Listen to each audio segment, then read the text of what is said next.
रात्रीचा अंधार दाटून आलेला होता. इंदापूर शहरात नेहमीसारखीच वर्दळ होती. गाड्यांचे हॉर्न, लोकांची धावपळ, दुकानांच्या बंद होणाऱ्या शटरांचा आवाज आणि त्याच गर्दीत रस्त्याच्या कडेला कुणाच्याही नजरेत न भरलेलं एक दृश्य हळूहळू भयानक होत चाललं होतं. रस्त्याच्या मधोमध नाही, फुटपाथवर नाही, त्या रस्त्यालगतच्या अंधुक प्रकाशात ती बसलेली होती. ती हालचाल करत नव्हती. शेजारी 3 छोटे जीव एकाच ठिकाणी बसून होते. कुणी रडत नव्हतं, कुणी ओरडत नव्हतं आणि हे सर्वात जास्त घाबरवणारं होतं. थोडा वेळ जातो, गाड्या येतात जातात, काही लोक नजर टाकतात, पण कुणी थांबत नाही. अचानक एका वाहनाचा प्रकाश त्या चौघांवर पडतो. तेव्हा लक्षात येतं ती महिला जमिनीवर अर्धवट आडवी पडलेली आहे. डोळे मिटलेले, शरीर हालचाल करत नाही आणि तिच्या आजूबाजूला 3 लहान मुले, घाबरलेली, गोंधळलेली, काहीच न समजलेली. ते 3 निष्पाप जीव. वय इतकं कमी की त्यांना हेही कळत नाही की आई का उठत नाहीये, की आई झोपलेली आहे, की काहीतरी वेगळंच घडलंय. त्यातील एक मूल आईच्या हाताला हलवतं, दुसरं तिच्या पायाजवळ बसून आहे, तिसरं शांतपणे आजूबाजूला पाहत आहे, पण कोणाला काहीच माहीत नाही पुढच्या काही मिनिटात काय होणार आहे.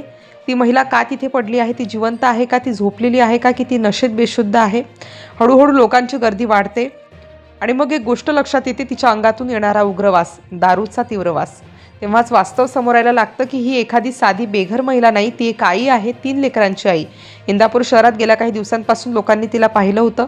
ती कधी बसस्टँडजवळ तर कधी रस्त्याच्या कडेला, कधी दुकानांच्या समोर.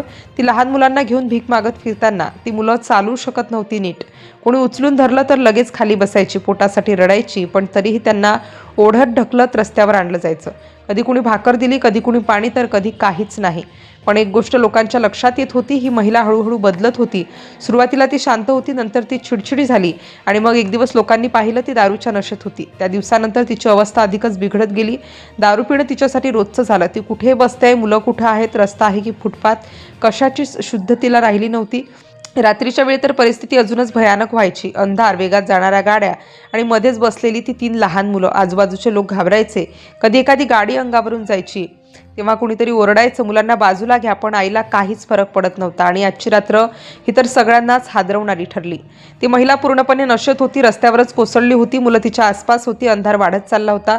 तेव्हा काही संवेदनशील नागरिकांनी हे दृश्य दुर्लक्ष केलं नाही. त्यांनी तात्काळ इतरांना कळवलं. मदतीचे फोन फिरू लागले.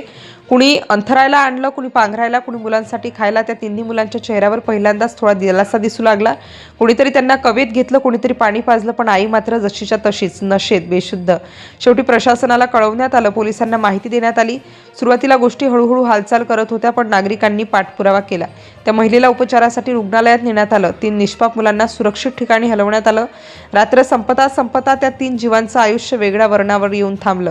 जर त्या रात्री कुणी थांबलं नसतं, जर कुणी आवाज उठवला नसता, जर कुणी मदतीला हात दिला नसता, तर कदाचित आज हे दृश्य वेगळंच असतं.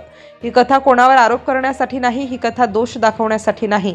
ही कथा आहे समाज म्हणून आपण वेळेवर जागे झालो, म्हणून 3 निष्पाप जीव वाचले याची.